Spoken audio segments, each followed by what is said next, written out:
今集我哋嚟到馬鞍山星年海，一個簡約輕奢華風嘅單位，實用面積1662尺，有4房2廳。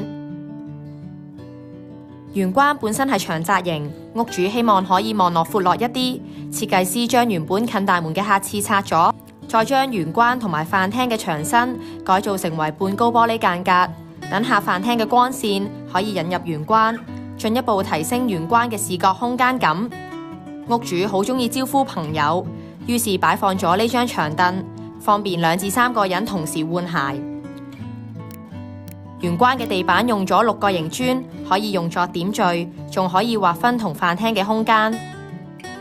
單位設計上採用咗大量嘅白色、淺色嘅木紋元素，可以增加空間感。材質方面運用咗香檳金配搭大理石，令到單位有一種氣派嘅感覺。而且我哋係運用咗唔同嘅動態線條啦，令到空間更加歸一。屋主好鍾意品酒，所以飯台隔離預留咗空間俾佢擺放心愛嘅酒，又可以成為飯廳嘅裝飾品。飯廳嘅吊燈設計以金屬線條配合玻璃球，簡約得嚟又有輕奢華嘅感覺，非常切合單位主題。屋主有3個小朋友，客廳嘅梳化背牆刻意用咗世界地圖嘅拼圖，可以有教育用途之餘，又可以做裝飾。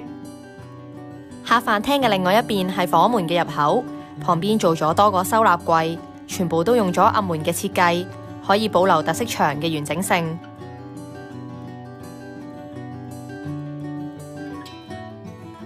嚟到小朋友房，由於一入門口就有條長窄走廊，設計師就加設咗全身鏡同埋玻璃元素嘅櫃門，去減低壓迫感。而走廊嘅盡頭就設置咗大黑板，等小朋友可以發揮創意。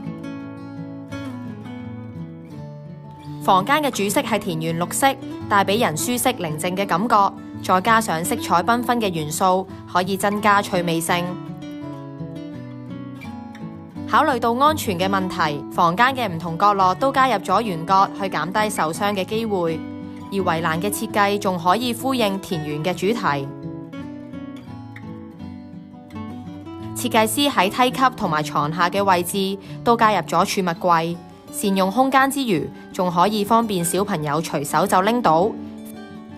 主人房嘅空間感十足，可以3邊落床，床面向落地大玻璃同翠綠街景，非常寫意。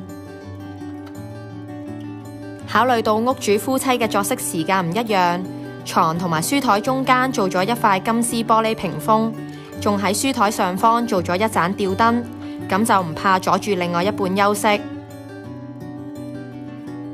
衣櫃嘅飾面用咗灰玻璃，可以進一步增加視覺嘅空間感，再配合埋燈光嘅效果，屋主仲可以展示心愛嘅衣物。另外2間房都以簡約實用為主，有書台同大衣櫃，仲有掛牆電視。